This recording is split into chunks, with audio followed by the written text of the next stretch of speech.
Oi, gente, me chamo Vitória Sena e hoje eu e meu grupo iremos apresentar a vocês o sistema cardiovascular. Meu grupo é composto por Mayra Barros, Bruna Medeiros e Kailane Hillary e iremos apresentar os seguintes conteúdos. Para começar, vamos entender o básico desse sistema. O que é o sistema cardiovascular? Bom, o sistema cardiovascular ou circulatório é um conjunto de órgãos responsável por transportar sangue, nutrientes e oxigênio e hormônios para todas as células do corpo, além de remover resíduos metabólicos. E a função principal desse sistema é a logística e o transporte. Ele funciona como uma transportadora que mantém o corpo vivo e equilibrado. Agora vamos ver o que compõe esse sistema. Composto por coração, que é a bomba muscular que impulsiona o sangue, os vasos sanguíneos, que são como tubos por onde o sangue corre, como artérias, veias, e os capilares, que são vasos microscópicos onde ocorrem as trocas gasosas e de nutrientes. Composto também por sangue, o fluido que carrega oxigênio, nutrientes e defesas. E já que o coração é o principal órgão desse sistema, vamos observar a anatomia mais de perto. Aqui vocês conseguem ver as estruturas fundamentais para o funcionamento desse órgão. Temos as veias cranial e caudal, que é por onde o sangue desoxigenado passa quando vem do corpo. Podemos ver aqui também as válvulas bicúspide e tricúspide. Elas possuem um sistema de fluxo unidirecional, onde abrem somente para uma direção, fazendo com que esse sangue não retorne e cause um refluxo. Aqui vemos também a artéria mais calibrosa e importante do organismo, responsável por levar sangue oxigenado para todo o corpo, conhecida como aorta. E, gente, a aorta, ela possui paredes elásticas e são resistentes para suportar alta pressão do sangue que sai do coração. Mas, enfim, para entender melhor esse caminho do sangue, vamos dividir isso em dois circuitos. E antes de falar sobre os circuitos, quero falar sobre isso aqui rapidinho. Esse sistema é considerado um circuito fechado porque o sangue circula sempre dentro dos vasos. E uma curiosidade aqui, caso haja um rompimento como um corte ou hemorragia, o próprio organismo ativa mecanismos de defesas, como a coagulação do sangue, formando coágulo para estancar o sangramento e evitar a perda excessiva desse sangue. Agora, voltando para as circulações, vamos começar pela circulação pulmonar ou pequena circulação. A circulação pulmonar ou pequena circulação começa no ventrículo direito, que bombeia o sangue pobre em oxigênio para os pulmões. E lá acontece a hematose, que é a troca gasosa, onde o sangue libera gás carbônico e recebe oxigênio. Depois disso, o sangue já oxigenado retorna ao coração pelas veias pulmonares, chegando ao átrio esquerdo. Com o sangue devidamente oxigenado, ele precisa ser distribuído e é aí que entra a próxima etapa, a circulação sistêmica ou grande circulação. Ela começa aqui no ventrículo esquerdo, que bombeia o sangue para a aorta, e a partir dela o sangue é distribuído para todos os órgãos e tecidos. Um ponto importante aqui são as artérias coronárias, que são responsáveis por nutrir o músculo cardíaco. E após entregar o oxigênio, o sangue retorna ao coração pelas veias cavo, reiniciando o ciclo. E agora que entendemos a teoria, vamos observar como isso acontece na prática. Nesse vídeo, podemos observar aqui o coração em ação, e ele funciona através de ciclos rítmicos. A sístole, que é a contração responsável por expulsar o sangue, e a diástole, que é o relaxamento, permitindo o enchimento das câmaras. No vídeo a gente não consegue ver tão bem as válvulas, porque as cordas tendineiras estão na frente. Essas cordas são como fios que ficam ligados às válvulas, que ajudam a manter elas no lugar durante o funcionamento do coração. Mas mesmo não vendo as válvulas diretamente, elas estão ali abrindo e fechando para garantir que o sangue siga no sentido correto. Aí aqui temos para representar o sangue pobre em oxigênio, esse líquido na cor azul, e o sangue rico em oxigênio líquido na cor vermelha. E, enfim, como vimos, o sistema cardiovascular funciona como um ciclo contínuo e é essencial para a manutenção da vida.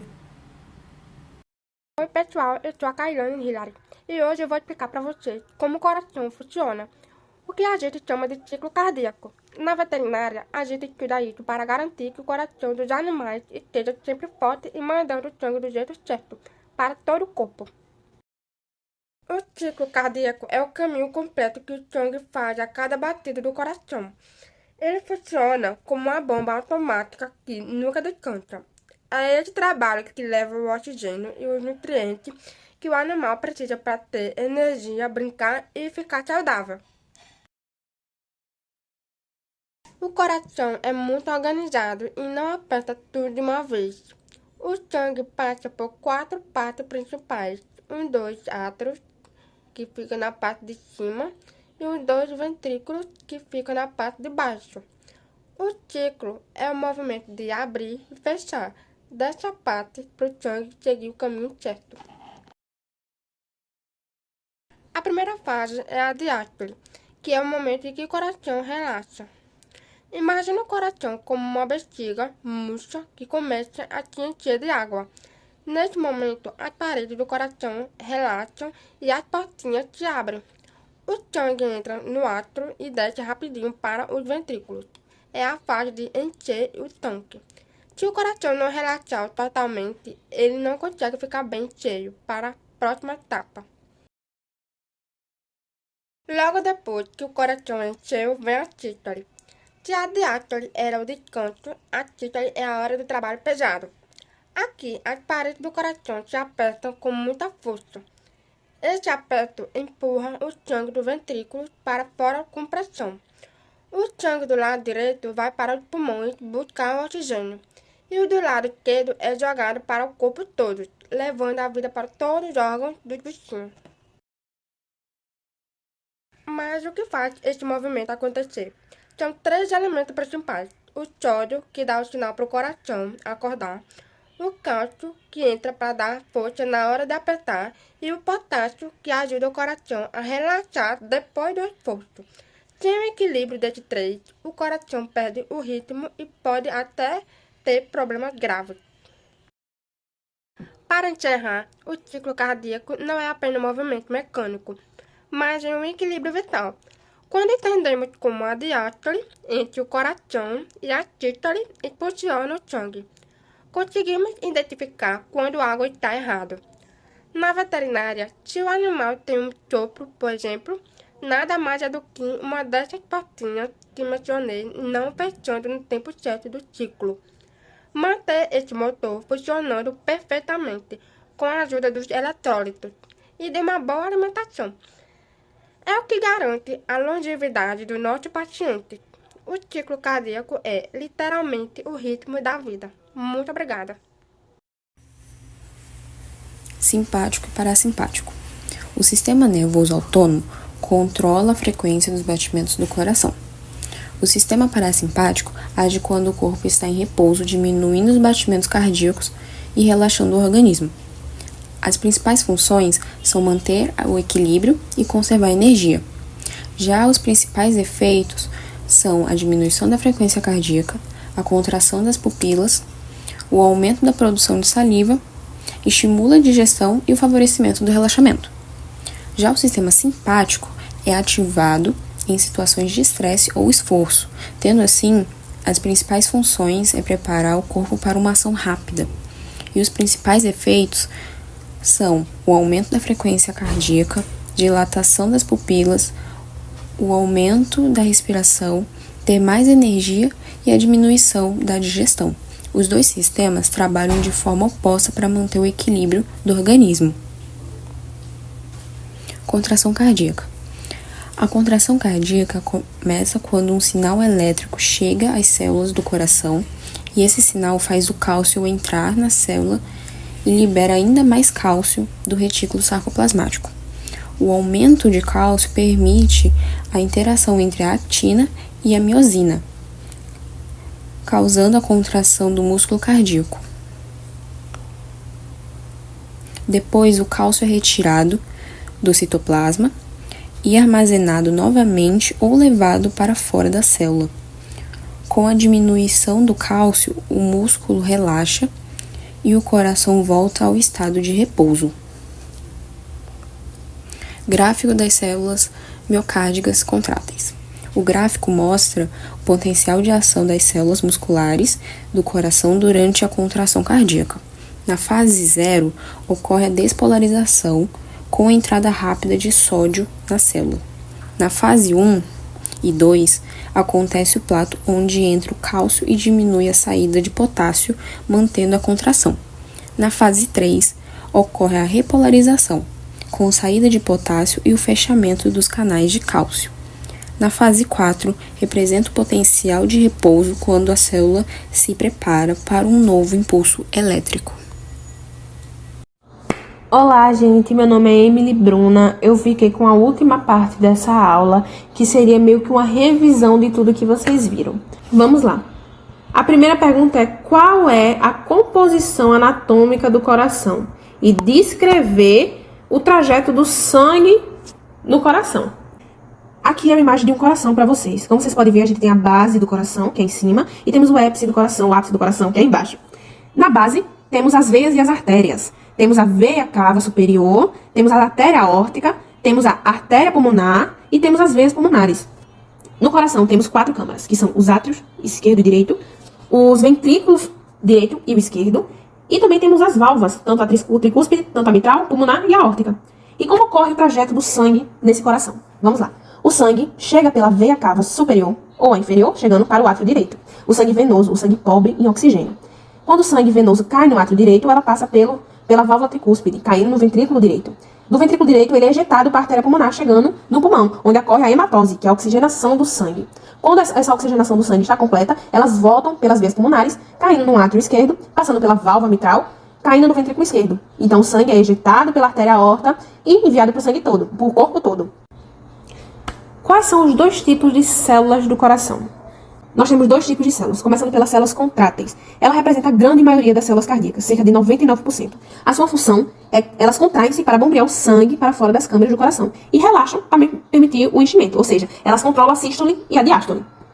Temos as células do marca-passo. Essas são células especializadas que compõem o sistema elétrico do coração. Elas representam apenas cerca de 1% das células. Então, tá vendo a diferença? As células contráteis são mais numerosas, 99%. As células do marca-passo, apenas 1%. E a célula de marca-passo, ela não possui uma força de contração significativa. Em vez disso, sua tarefa é gerar e conduzir impulsos elétricos de forma automática. Ou seja, a célula de marca-passos gera impulsos para as células contráteis agir. Qual seria o papel do cérebro? Então, o coração, ele possui automaticidade cardíaca. Ele gera seus próprios impulsos elétricos, sem precisar de um comando do cérebro. Quando a pessoa morre que o cérebro para de funcionar, o coração da pessoa ainda pode continuar batendo, como ocorre em caso de morte cerebral. O cérebro da pessoa, ela para de funcionar, mas o coração ainda está ali agindo. Isso ocorre por causa dessas células. O cérebro, ele não inicia cada batimento, mas ele modula a frequência cardíaca. Por exemplo, se você está nervosa, com medo, ansiosa, o cérebro, ele manda o comando pro seu coração e acaba que ele deixa seu coração, né, mais rápido, o batimento acelera. Por meio do sistema nervoso autônomo, né, que são o simpático e o parasimpático. O simpático, ele aumenta a frequência cardíaca. Já o parasimpático, ele diminui a frequência. Então vamos lá. O que é um sincício? O que seria um sincício? O sincício é a existência que permite a sincronização ultra rápida no coração. Se a célula não agisse como sincício, se não agisse em conjunto, cada parte do ventrículo contraria em um momento diferente, o que causaria uma arritmia e impediria o bombeamento eficiente do sangue. E uma curiosidade, o coração possui 2 sincícios, tanto o atrial, tanto o ventricular. E eles são separados por tecidos fibrosos, e o que permite que o átrio contraia um pouco antes do ventrículo, garantindo que o sangue siga corretamente. Ou seja, se não existisse o sincício, os átrios e os ventrículos, eles contrariam em momentos diferentes. Diferentes não, né? Eles contrariam juntos, por exemplo. Eles não teriam aquele sinal certo para contrair. O que causaria o quê? O sangue, ele não correria certamente, né? Certo. E agora vamos para a pergunta 4. Descreva o eletrocardiograma e o significado de cada um dos segmentos. Eu acho que vocês já devem ter visto nessa imagem do eletrocardiograma. E a gente vai explicar para que serve cada dessas batidinhas aqui. Começando pela onda P. A P é a primeira. Primeira. Ela ocorre a despolarização atrial, ou seja, a contração dos átrios ejetando sangue para os ventrículos. É a despolarização atrial. É a contração dos átrios ejetando sangue para os ventrículos.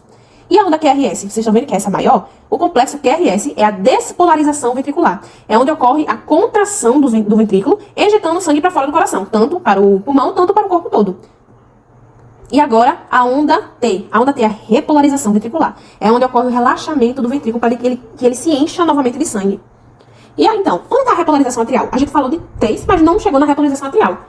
A repolarização atrial, o ECG não consegue captar. O eletrocardiograma não consegue captar, porque ele ocorre no mesmo tempo que o complexo QRS. E o complexo QRS, vocês estão vendo que ele é maior, ele ocorre em grande escala, né? Ou seja, ele se esconde. A repolarização atrial se esconde nesse complexo. E agora, como ocorre o sistema de condução elétrico do coração? Vamos lá. Começando no nocino atrial. O nocino atrial produz o impulso elétrico inicial, a despolarização dos átrios, e o impulso se espalha pelos 2 átrios. Faz os átrios contraírem e empurrarem o sangue para os ventrículos. Ou seja, o nocino atrial gera esses impulsos para os 2 átrios e indo logo para os ventrículos. E depois do ventrículo tem o noátrio ventricular. Ele recebe o impulso e atrasa esse impulso por milissegundos. Isso permite que o ventrículo ele enche de sangue antes de contrair. E o feixe de His, logo após o átrio ventricular, o feixe de His leva o impulso do noátrio ventricular para o septo intraventricular, onde ele se divide em 2 ramos. As fibras de Purkinje, elas espalham rapidamente o impulso pelas paredes ventriculares, fazendo os ventrículos contraírem e bombearem o sangue para o pulmão e o corpo. E é assim que ocorre o sistema elétrico do coração. A contração do coração é dessa forma. E é isso, gente. Espero que você tenha entendido a aula. Eu botei nossos nomes aí do nosso grupo. Espero que você tenha entendido tudo. E muito obrigado e até a próxima.